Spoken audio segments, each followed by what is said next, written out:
to tap right into this topic on today. So I'm going to let you introduce yourself and let's dive in. Thanks, Brianna, for having me. I'm really excited about sharing this topic as well. So, I'm Dr. Jane Levesque. I'm a naturopathic doctor, and I specialize in fertility. So, my goal is to help women feel more in control and more confident in their fertility journeys. That's the gist of it. There's a lot that you touched upon in terms of it's increasing. There is a lot more women are struggling with it, and that's really kind of why I stepped into the space, because as a naturopath, I stepped into naturopathic medicine because I had my own health issues like IBS and anxiety, and I was put on birth control and all of these things that my doctor never gave me an explanation for. It was just like, that's normal. There's nothing you could do about it. You're healthy. And, I couldn't lose my freshman 25 pounds after. It wasn't a freshman 15. It was a little bit more than that. And I was an active and what I considered a healthy person. And so to me, that was puzzling. And so that's how I started to go into the alternative route. And I stepped into fertility because I started to have kids myself. So getting pregnant, and the first time I got pregnant, there was no issues getting pregnant, but I was shocked of how difficult it was on my body and how tired and sick I was. And I had food poisoning case where I, lost a bunch of weight through my first trimester. And there was a lot of there's a lot more scare and nervousness because now it's not just you, right? You're worried about, am I going to lose the baby? And then my labor is the thing that did me in. I always imagined having a natural birth at home. And turns out I had no idea what I was doing. It turns out I didn't know how my pelvic floor worked and I didn't know how to push. And it ended up being a very dramatic and very out of control experience, and it felt I was one push away from a C-section. And it took a lot away out of my power. It felt like I wasn't in the pregnancy, in the labor. I didn't understand. And therefore my connection with my baby was skewed because of that. I was really depleted and tired. And so I would say I had a bit of PTSD. And so then I was just like, hey, I wonder if we could do this better. And at this point in my practice, I was helping a ton of women with their menstrual cycles and fixing their digestive issues because they were worried about fertility or they were starting to try and they were struggling. I had a family member who was struggling with infertility. And so it already I already started thinking about it like, hey, there's a lot we can do here to help women to prepare themselves for pregnancy. So it's not this big shocker, like, oh, you're pregnant. Cool, good luck. And it's like, well, who says that, Right. But it's true, right? It's just like, good luck. It's going to be like, this is just the beginning. So when I started to prepare my body, I did everything on the physical level that I could. So, I changed my workouts, I leaned out, I fixed my diet, I changed up a lot of stuff in my environment, cleaned it up.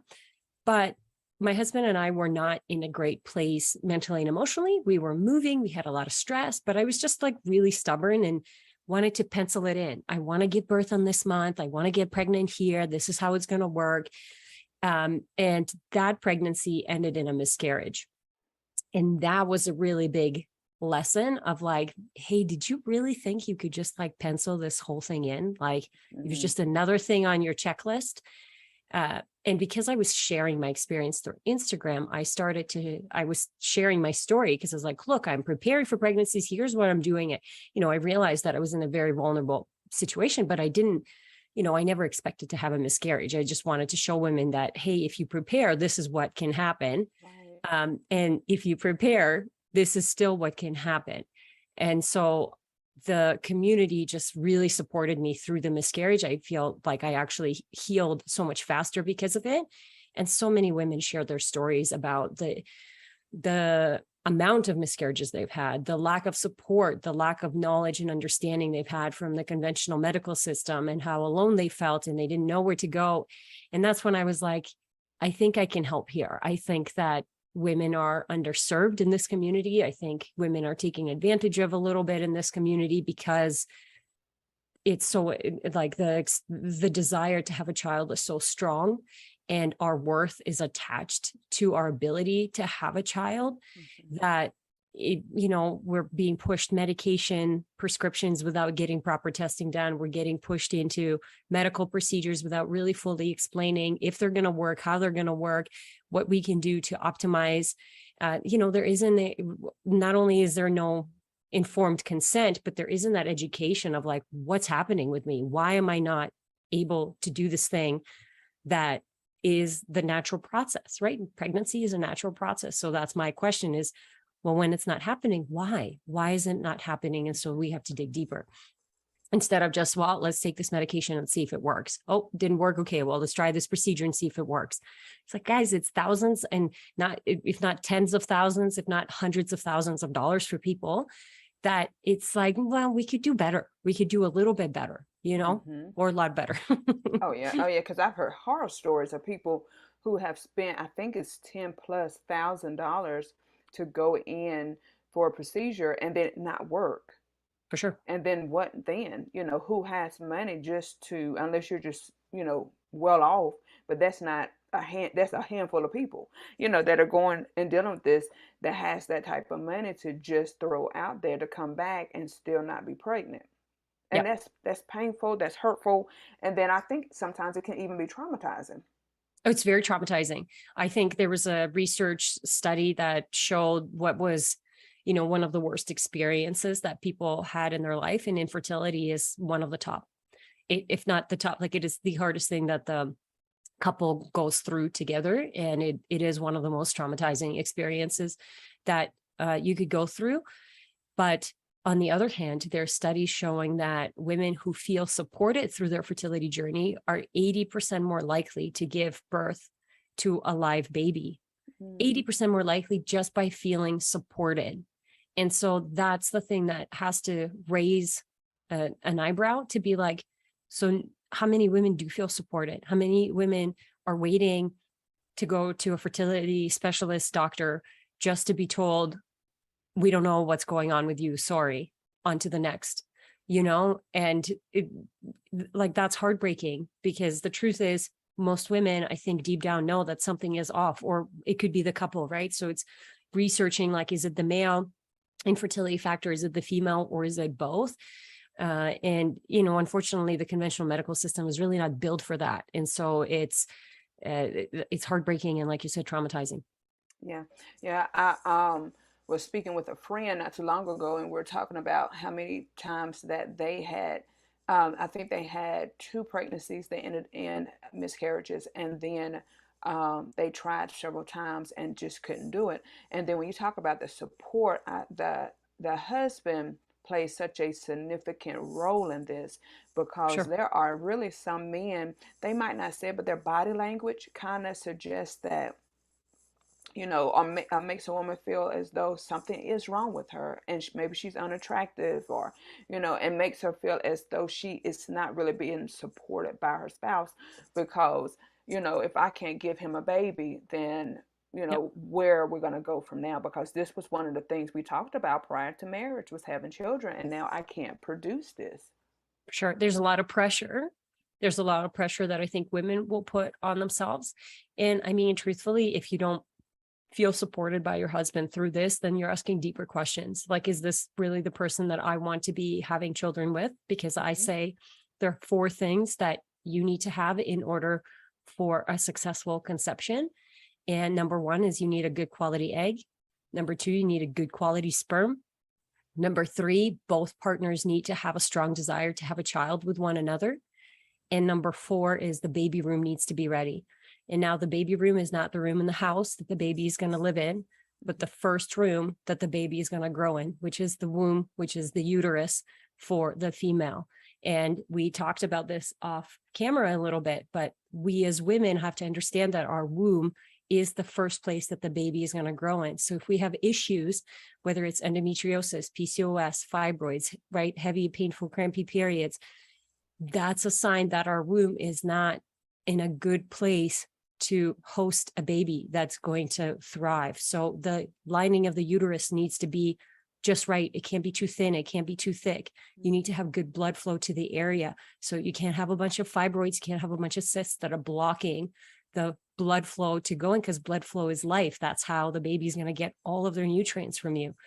And then if you take it from the mental and emotional component, we as women will store a lot of trauma in our womb. Yes. And that trauma could be anywhere from, I call it big T or little t. It could be big trauma like sexual assault, or it could be just a poor relationship with your mother or your father, it's, or whatever. And I mean, that it doesn't matter what it is. It's what is it that you're holding in there? And everyone is individual. Like, we're all unique snowflakes, and it's our job to help us. It's our job to dive into the body and be like, what are you trying to tell me here? What's wrong? Where is the imbalance? So you can, and then you'll probably need guidance, right? Because I've spent 10 years in school. I've spent 10 years trying to figure out, and, another 10 years continuing education hours, trying to figure out and understand how the body talks to us and how to balance it.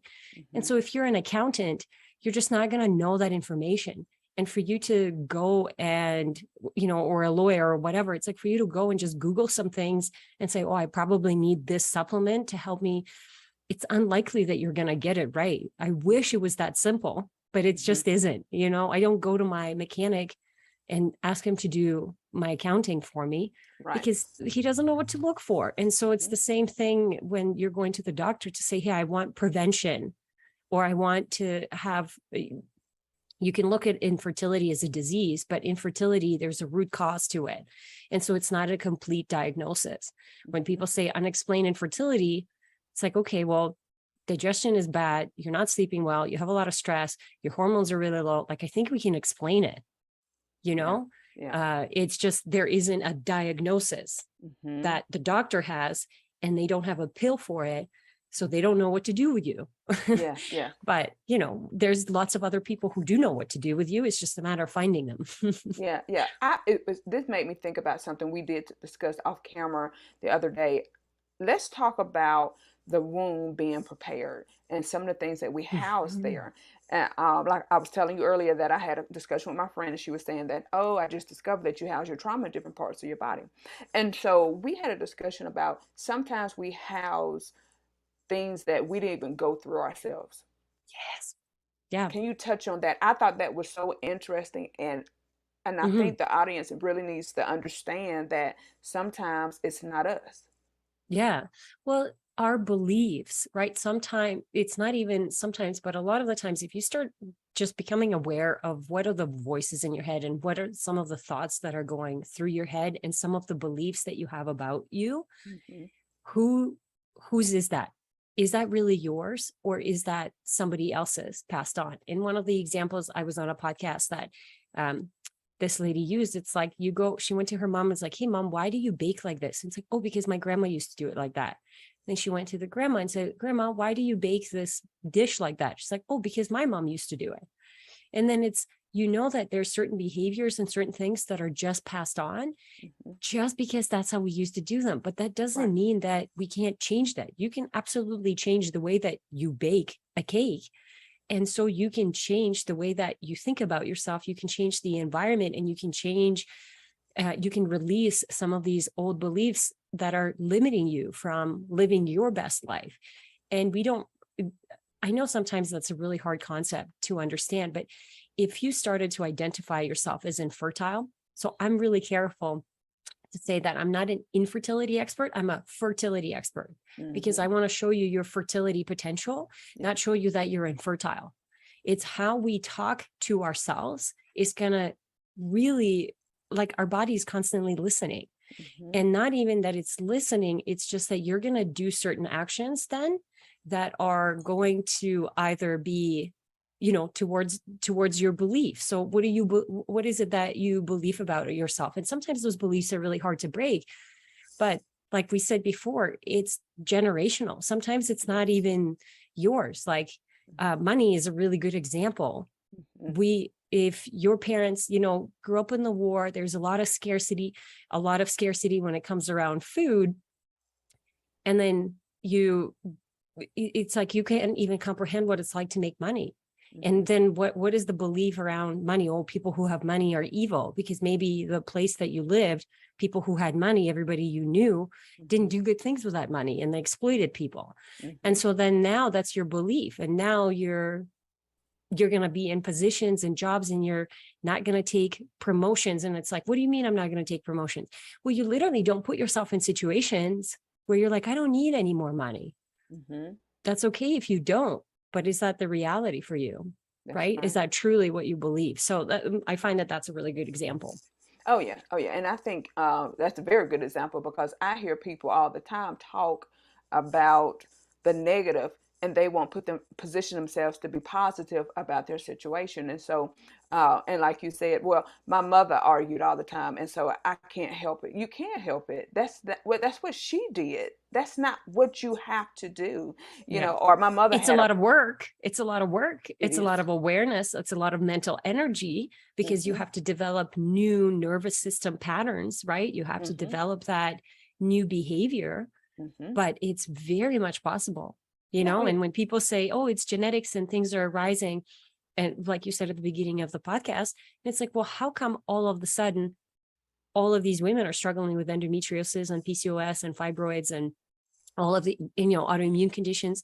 Is Mm-hmm. that really our biology changed, or has our environment changed? Mm-hmm. Because it's really to say that, yeah, it's genetics and that's just the way that I am, but now you've put yourself into a victim role, and now Mm-hmm. you've put yourself into a role like, I guess there's nothing I can do about it.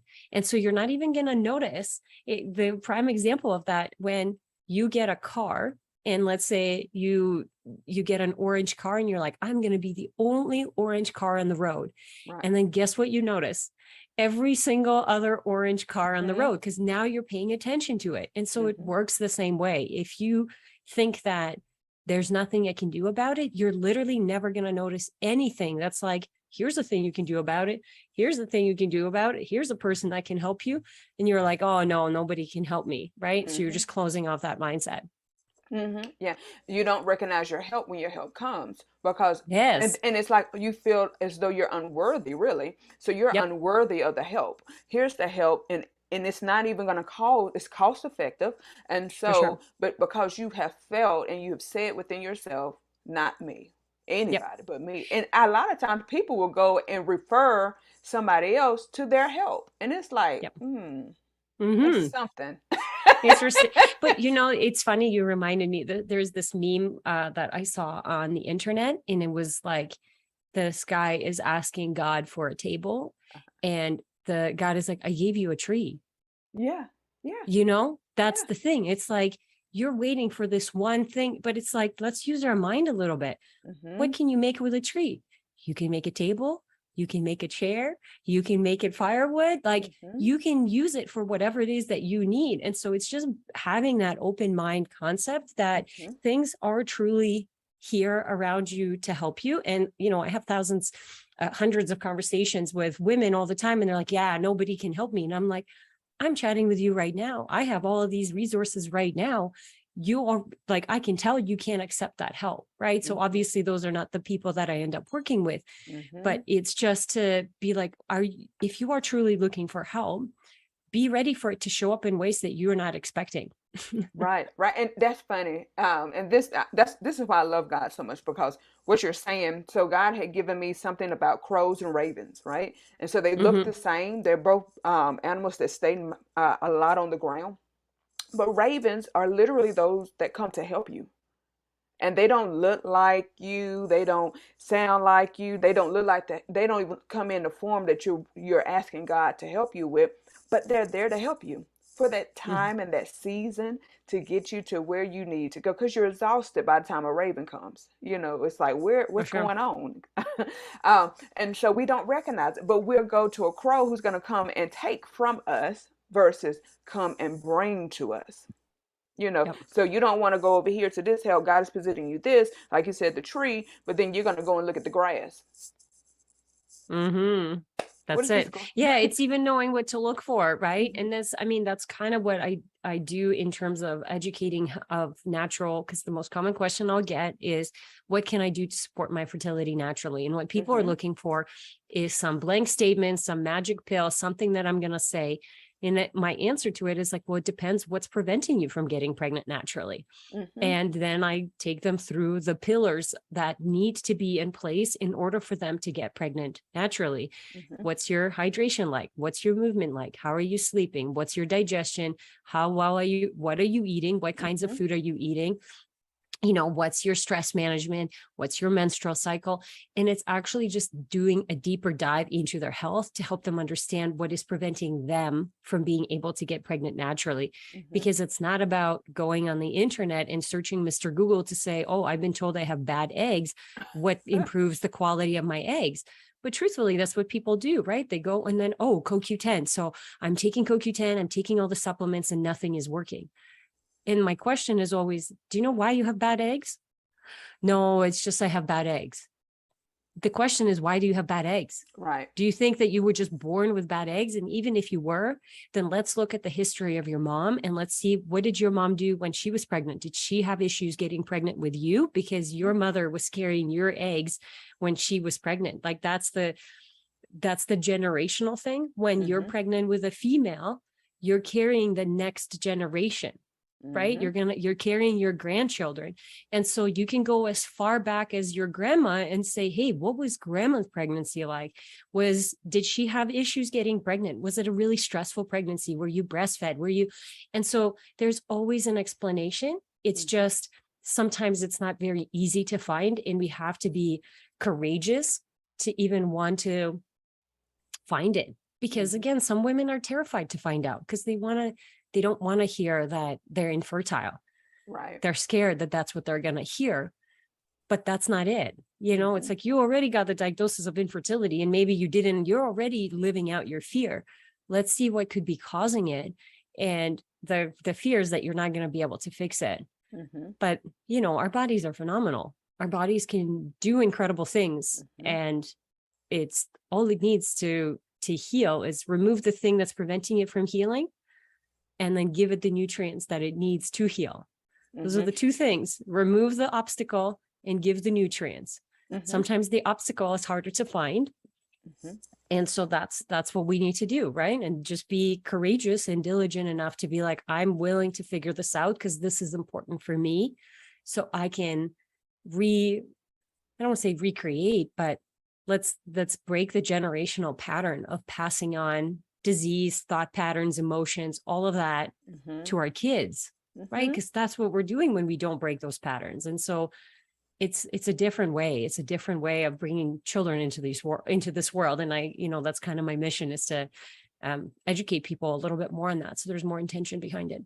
Oh yeah, oh yeah, and I want us to move a little further into this because it was something you said, and I mean, because we had a great conversation before when we first talked, and we talked about different little topics, and it made me think about, when you talked about, um, we got to be careful and intentional because when we are pregnant with our children, we need to make sure that our mood is correct.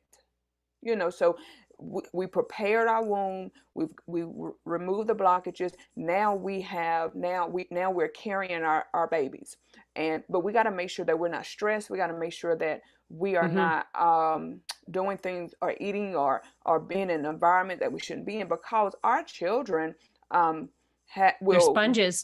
yes, even in the womb. And so then In the womb, when even our more so. Yeah. yeah, and so then when they're born and you're trying to figure out, I don't know why they're so cranky. Well, you were cranky the whole pregnancy.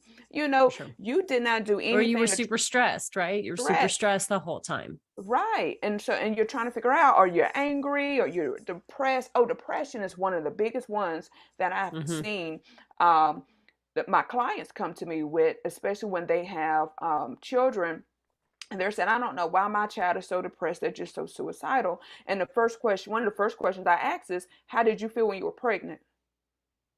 And then Yep. I get the thing, oh, I didn't, their dad, we were going through such a horrible split, or he left me or something of that nature. And it's like, well, that's why Yeah, your baby, it was a traumatic experience. right. And so now your baby is Mm-hmm. living it out because it's in their DNA. It has That's right. altered their genetics. And I told you, I was writing a book, and my editor was telling me that her husband had did a thesis and discovered that science has now determined and has said that what a woman goes through within her pregnancy, we have the ability to alter the genetics of our baby. So Oh where yeah. if we would have been healthy, if we would have been happy, our babies would not be born with mental health issues. But Yep. because of what we dealt with while we were pregnant, now they are dealing with these things, and I believe that's why we have such a high rate now of suicides among our youth, mental health issues among our youth, Yep. schizophrenia, bipolar disorder, and things of that nature, because they dealt with mothers that were dealing with emotional highs and emotional lows Yep. while they were pregnant. Yeah, and I mean, I'm going to take it even further than that. It's like the genes, the DNA and the Yeah, genes yeah. are all setting before you even get pregnant. That's the egg and the sperm are the thing that's carrying your DNA. And Mm-hmm. so the quality, the women are born with all of their eggs, right? And so you can't change the quality, but you can't change the quantity, but the quality, the maturation process takes about 3 months. So the things that you're doing today are impacting the quality of that egg 3 months from now. Mm-hmm. And for males, it's about 2 months, 72 days. So let's say 2.5 months. So males literally make new sperm every single day. And that process, maturation process, takes 72.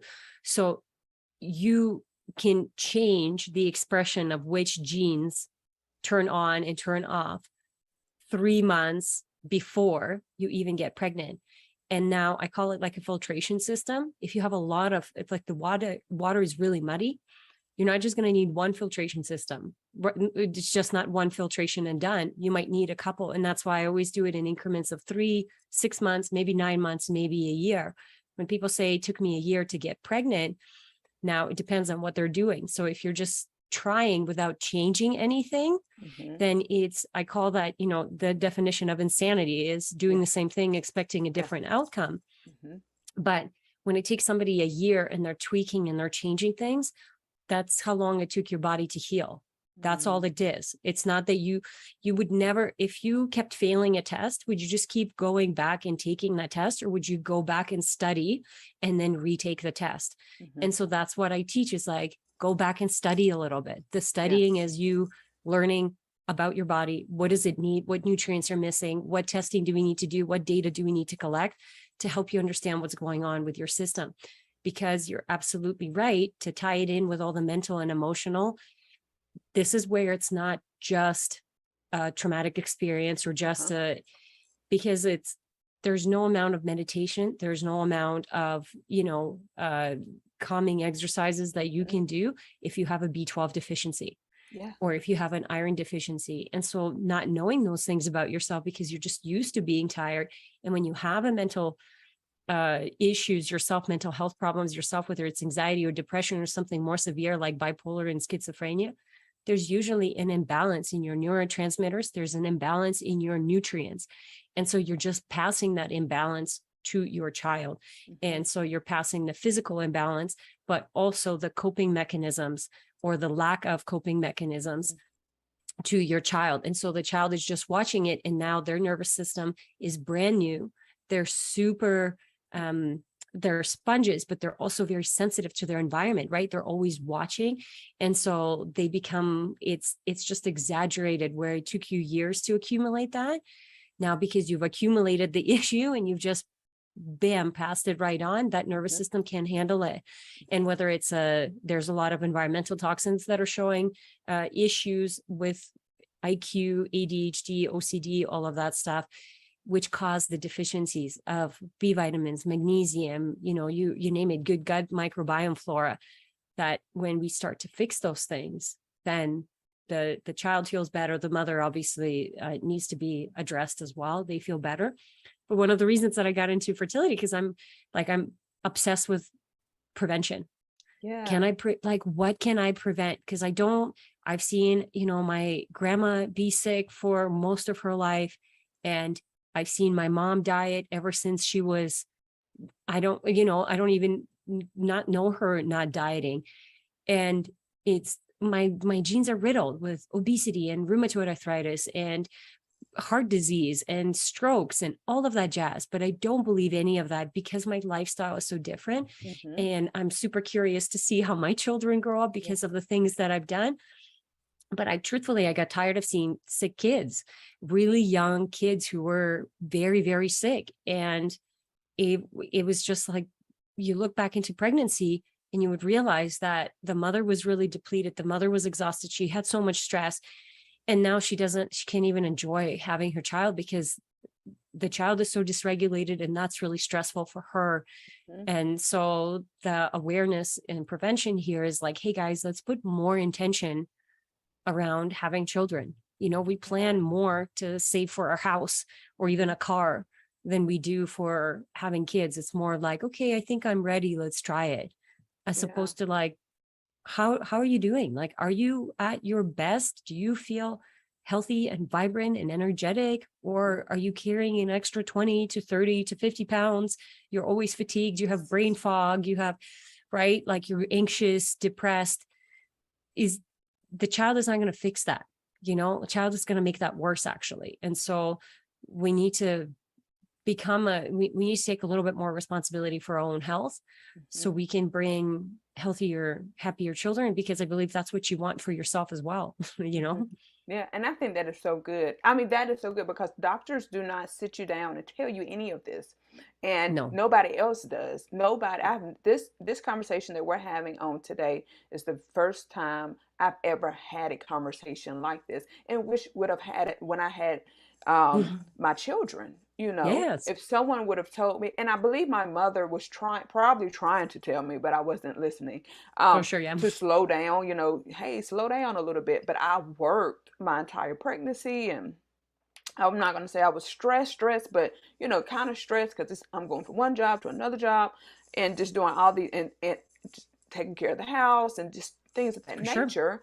When I should have been taking more care of my body and For my sure. health, and perhaps some of the things that my children went through. So, my daughter was diagnosed with cancer, which was weird. Like we never and Mm. had heard of anyone in the family being diagnosed with cancer. So it was something very weird, and Yeah. it was like, where did this come from and why did it come from? But when I thought and I sat down and I thought about some of the things, it was like, wow, Yeah. what did I do during my pregnancy what did I do prior to pregnancy? And then what was I doing during pregnancy that caused this stress on her body For sure. at a very young age, Yeah. So I think this is very, very important for Yeah. soon to be mothers. Brianna, to kind of tie it in, we want to make sure we don't put blame on ourselves, because I think women are very good at doing that. Yeah. It's just giving yourself grace to say that you did the best that you could with the information that you knew. And so forgive yourself for not knowing the information that you know today. But once you know it, let's do better. And it's not, I always try to break that tie that women will create around, I caused this, or it's because of me. And it's not because of you. It's not that you're broken or you're whatever, but something is wrong, right? It's not that you're broken or you're messed up, but something is broken. So let's find what that is and give you the tools that you need to help you fix that, so you feel empowered through the journey, as opposed to blaming yourself. Because it's, some things we can't predict and some things we can, and all we can do is our best. Right. That's it. And I think that's a key point, not blaming ourselves, because Mm-hmm. we as mothers, I mean, I think it's almost sometimes hard not to, but I mean, because I love the Lord, Always. and it's like, but sometimes I look at my children and I'm like, Lord have mercy, that is me all day. That is I me. trust me, we have our eldest. It's like she took the worst qualities from both my husband and I. And I'm Yeah, like, yeah, really? Like just the worst ones? yeah, yeah. And then our second one, took the best ones. And you're Uh-huh. just like, how does that, why would you do this to us? Right, But we all right. have lessons to learn, right? Our kids are going to Yeah. teach us things. And sometimes they teach us even before they come. They're like, hey, mom, I need you to be this person before you can meet me. Yeah. And that's such a beautiful thing. Mm-hmm. And if you're, listening to this and struggling with infertility, and it's really hard not to blame yourself, it's really hard not to be bitter. You feel alone and isolated. And it's just, what do you need to do to take care of you? To who do you need to become to meet this little person you're dying to meet, you know? And usually it's not a medication that you need to take, although it works for some people, it doesn't necessarily mean it's a healing journey. you know, Right. if you want to heal, you need to address more than just the physical. You need to address the mental and the emotional, and you need support. It's not, I've never met anybody who said, yep, I did it all by myself. This is how I got successful. This is how I have this beautiful Right. family. Nobody ever did it by Yeah. themselves. And it's just a matter of prioritizing your needs, not being afraid to spend some money on yourself, to invest Yeah. into understanding who you are, because it's a direct return of investment. If I'm in health, if I'm in better health, I feel more confident. I feel more, you know, um, in control of my health. I can then go out and do things in the world, and I can make more money, or I can do whatever it is that I need. Mm-hmm. So that's another shift that I really try to help women understand, that it's like, you are worth the Mm-hmm. investment. You are worth figuring out what's going on for you, Mm-hmm. because you are trying to bring a child into this world. And let's not underestimate that. Like, we make people, we've made Mm-hmm. all the people on this planet, and there's Right. 8 billion of them now. Like, just think about that for a second. How mind blowing is that? Mm. We make people from scratch. And I think it's silly to think that we shouldn't plan for it. We shouldn't, we need to do a little bit more planning, a little bit more intention, and taking care of ourselves, because the truth is, the world is very different now.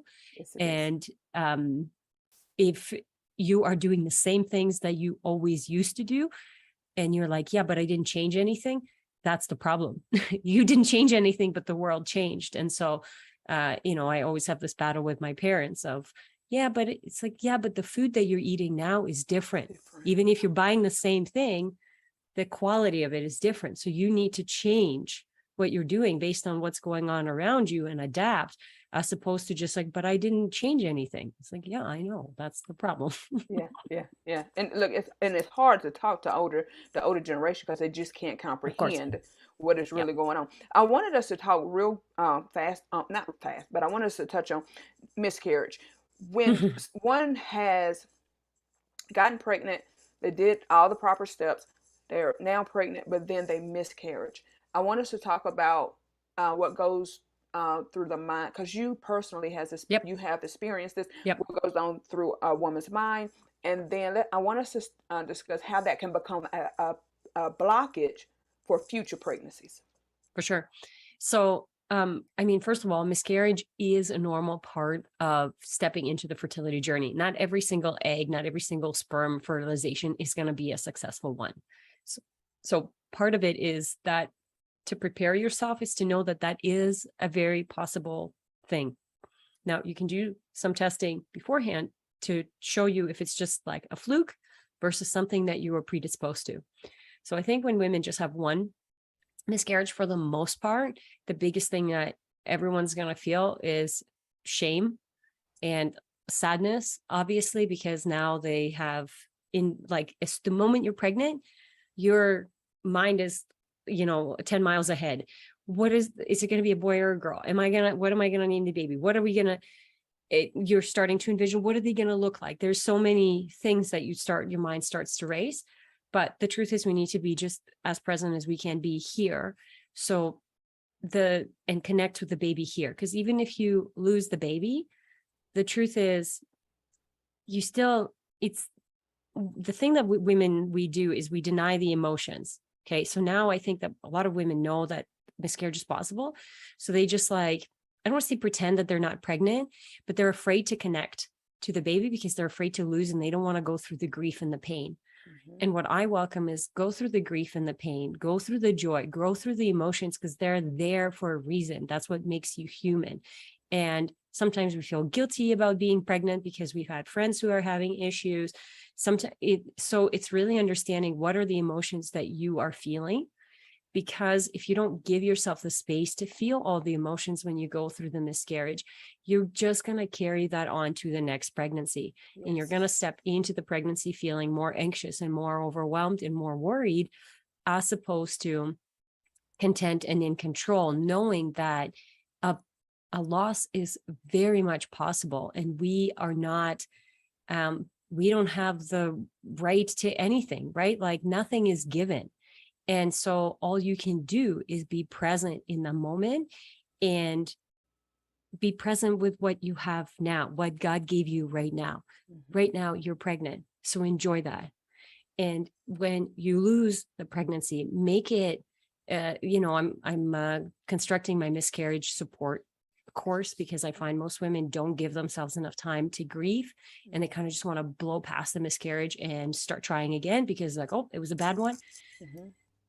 Where if you just give yourself space and time to heal, because there's a lot that goes on, not just mentally and emotionally, but in the physical body. Your body was pregnant. It's not just a heavy period. It's not just you had a surge of hormones and then that hormones dropped. There was an immune system upregulation. There's a lot of inflammatory markers that go off when the miscarriage happens. So there's a lot of healing that your physical body needs. And then, of course, the mentally and emotionally. And I find when you give your body the physical needs that it has to help it support go through the miscarriage, it's easier to make the space for the mental and emotional component. But my advice is always to go through the full experience. Don't try to pretend that it didn't happen. Don't try to blow past it. I understand that sometimes you want to use a medical procedure. You want to use a medication because you don't want to wait for 2 weeks to have a miscarriage, because that could be very daunting. I get that. But, part of the reason why I'm making a course is because there's things you can do naturally to help stimulate the miscarriage once you know you're having one, to help your body get rid of it on its own, because the healing journey from that is going to be much smoother than from, a medical intervention or a medication. But give yourself the space, give yourself the time to heal, and don't just blow past it. Feel the emotions, if you don't know how, then this is when we hire help. This is when we get support to help you go through that, because it's important. It's important for you to feel it. It's important for you not to get stuck in it and to identify with it. Just know it's an emotion. When you feel sad, you are not sadness. You feel sad. Yeah. Right. And there's a big difference between that. And so what does sadness feel like for you? Okay. And know that it will pass. It always does. Right. But if you keep avoiding it and keep suppressing it, keep kind of pushing it down, it's just going to keep coming up. And usually it comes up as anxiety because you're not allowing yourself to feel the deeper emotion. So you're anxious, you're overwhelmed, you're worried, you're buzzing. Yeah. And so giving yourself the space so you can step into the pregnancy, like I said, feeling more confident and more in control. That is really good. I want you to tell us, so you're working on it now. I would love for people who need this, because I have a client now that I think she would benefit from this when you do finish it, because, me and her, we talk, and it's good. Counseling is really good. Everybody get counseling if you need it. I know, but honestly though, like I'm such a proponent, whether it's counseling, therapy, like find your person. Yes. People, when they ask me like, how did you go through the miscarriage? It's like, that wasn't my first experience. When I had it, it was like, honestly, I just got knocked on the head to be like, did you really think you had this figured out? Like, feel this. This is, be here. And so I did a 30-day meditation on grieving, and I journaled, and I did all of this stuff to heal and to feel and to come out on the other side a different person. Okay. But that wasn't my first time. I spent 2 years in a counselor's chair. Every week when I was going through school, I would just go and I would dig and I would try to understand. And it's life-changing, you guys. It's life-changing. And so, Brianna, I 100% support everything that you're doing. Yeah. I mean, I love it. And a lot of times people don't understand the importance of it. And they think that, you're just going to come and talk about your feelings, but yeah, you no, are, but you also need to understand where those things, why. Yes. Exactly. Yeah. Get to the why. Yeah. And they're like, some of my people are like, well, what? This is not what I expected. Yeah. I'm like, let's dig a little more. And they're like, here she Yeah, come yeah. with that shovel. But This is why you and I get along, but Yeah. honestly, in my type of work, not only do I think that it's necessary, but like I demand that kind of work. If you truly want Mhm. to have a happy, and this is why not everybody is ready for it, because some Yes. people are like, no, I just want they're Mhm. not going to resonate with that message, where it's Mhm. like, no, we're going to dig. You are going to bring your shovel and we're going to dig and we're going Oh to yeah. figure out the physical aspect of it. Cause I Mhm. want to know what's going on in your gut. I want to know what's going on with your hormones. I want to Mhm. understand what you're eating, how you're sleeping, Yeah. because something is missing, but you're also going to do this other stuff. Mhm. And, a lot of the times I'll refer for really deep counseling because, again, I'm passionate about it and I can understand when someone needs it, but that's not my area of expertise. But we're Mhm. going to figure it out, Oh because if yeah. you're reliving this past trauma subconsciously Mhm. and carrying it in your womb, carrying it in your heart, carrying it in wherever, Mhm. we need to figure this out because it's depleting your physical body. And I can That's see right. it, like your physical body is depleted and there's no amount of supplements that I can give you to help you solve your trauma. Oh yeah. Oh yeah. And see, I'm one of the ones that when I see that you're not going to do the work, you're not ready to do the work, I will Mhm. dismiss. I don't mind. And I tell Yeah, my clients I all don't the mind. Yeah, time that I'm not in it for the money. I'm in it because I want to see you do better. for sure. And you gotta want it. But so yeah, I'm actually working on getting a referral book together so that I can hand it out to my clients because I like to, like you, I'm gonna refer people out to who I know, okay, this is as far as I can take you, or let's couple this with this, and we can get you on the right journey. But I have really, really enjoyed this conversation because I think it is so much needed. Oh my gosh, it has me thinking about women, and a lot of the women that I have just really talked to, and how they feel like they're in this by themselves, and it's like For you're sure. not alone. You are Not at not all. No, alone. my inbox is full every day of women who are struggling Yeah. and they feel alone, but Hmm. very much not alone at all. And I know you were going to say something about the miscarriage support program before we veered off. Yes. Um, I don't know if you have a train of thought before I was going to say something else. Oh, yes. I just want you to tell. When do you think you will have that available for for the public? For sure. Yeah. It's end of September is what I'm shooting for. Oh, good. To have it done I'll run a promo around Canadian Thanksgiving and then probably American Thanksgiving as well. Okay. But the program very much is just helping women understand that, first of all, there's 3 different types of miscarriages. You have 3 different options to have a miscarriage, what those options are, and then how to have a miscarriage at home. And then what you need to do to help you investigate post a miscarriage, how do you know when you're ready and how to feel that you're ready to start trying again, so you're going to step into it feeling prepared as opposed to anxious and worried and all of that jazz. So I will share all that information with you. We'll connect via email because I also would love to build my referral network. Yes, yes. I mean, I'm excited because look, I've never had a miscarriage, but I didn't know that there were more than one. I didn't know that it took that long to have a miscarriage. Um, I mean, this is just for me because I've never experienced it. It's mind Hmm. blowing. And so Hmm. it's given me another level of compassion for women who have experienced going through a miscarriage. Yeah, You and it's know? 1 in 4. So it's not like the thing is, like I said, when I shared the experience through my social media and I started to talk to women, it was like most of my audience was just like, oh yeah, I've had multiple and no one ever told me. And what the conventional medical world says is you have to have 3 before you can get any sort of testing. And it's like 3 miscarriages. 1 is hard enough. And so, like, do you need to do testing right after your first miscarriage? It depends on the person.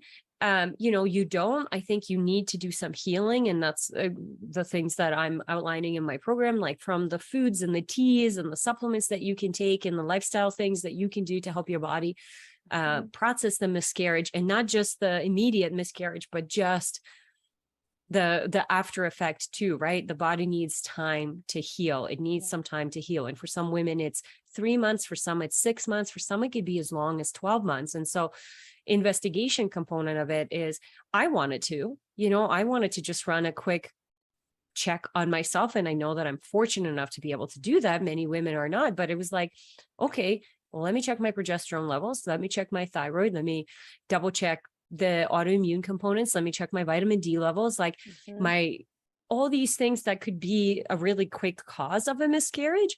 I just wanted to see if they were okay. And then when everything came back and it was like, yep, these are good. I was like, okay, it was just, I don't want to say it was a fluke. I was stressed. Yeah. So it was, for me, it was an empty sac. So there was no DNA, like it was a premature egg. There was nothing in there to replicate.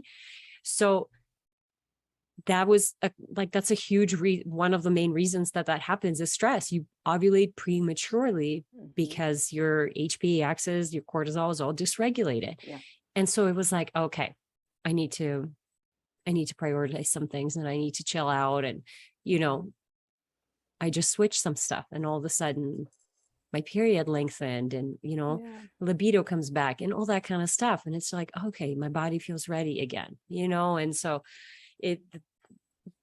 you don't have to do things on the first one. You don't have to do things on the second, but it just depends on what it is that you want, right? If you want to know and feel, because if something did come up, would I try again? Probably not until I fix the thing, because if you're just like, no, I'll just try and see what happens. It's like, well, you're just putting yourself in a place where that probability is going to be much lower. Because I always say in fertility, like most of it is just like between you and God. Like, there's no guarantees.